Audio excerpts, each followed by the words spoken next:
ఒరే సీను రారా. వస్తున్నానమ్మా.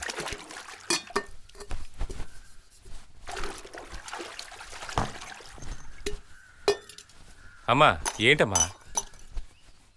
వసంతి ఒక 2-3 రోజులుగా వచ్చి వెళ్తుందయ్యా. తనకి ఏం సమాధానం చెప్పమంటావు?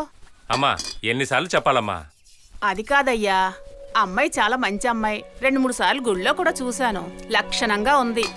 డబ్బుకి ఎలాంటి కొరత లేదు. సరేను, ఒక మాట చెప్పయ్యా. అమ్మా ముందు కస్తూరి పెళ్లి జరగనివమ్మా. ఊర్లో ఉన్న వాళ్ళందరూ నీ చెల్లి పెళ్లి ఎప్పుడు అడుగుతున్నారమ్మా. వాళ్ళందరికీ సమాధానం చెప్పలేకపోతున్నాడు. కస్తూరికి పెళ్ళి అయ్యి వెళ్ళనివ్వు, ఆ తర్వాత చూద్దామమ్మా.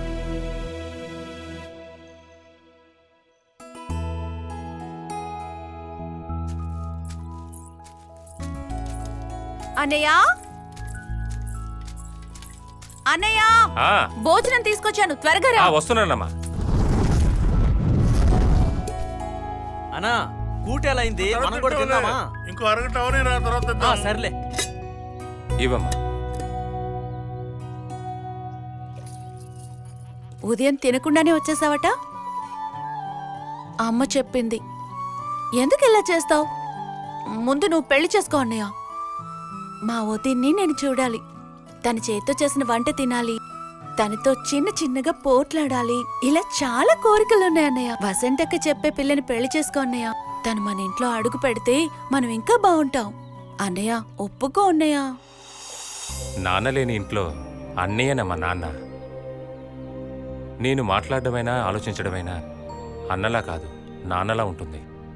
నిన్ను మురళిమావయ్యకి పెళ్లి చేసి ఇచ్చేంత వరకు నాకు వేరే కోరిక ఉండదమ్మా. డాక్టర్ బాబు, మా ఊరు నచ్చిందా నీకు? నచ్చిందండి. బాగా నచ్చింది. మీరు వెళ్ళమన్నా ఈ ఊరు వదిలిపెట్టి వెళ్ళను. ఏంది బాబు, మేమెందుకు ఊరు నుంచి వెళ్ళమంటాం? మీ ఇష్టం వచ్చినంత కాలం ఇక్కడే ఉండొచ్చు. తర్వాత మిమ్మల్ని ఒక మాట అడగాలని ఉంది.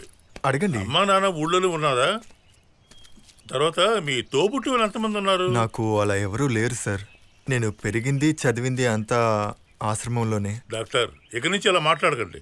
మీరు ఈ ఊరు మనిషి, అర్థమైందా? అర్థమైందండి. పదండి. ఏమా కస్తూరి, ఎక్కడి నుంచి వస్తున్నావు? అన్నయ్యకి భోజనం ఇచ్చొస్తున్నాను బాబాయ్. డాక్టర్, ఈ ఊర్లోనే చదువుకున్న అమ్మాయి ఎవరంటే ఈ అమ్మాయి. తను చదువుకున్న చదువుకి ఉద్యోగం చేయాలని ఈ అమ్మాయి కోరిక.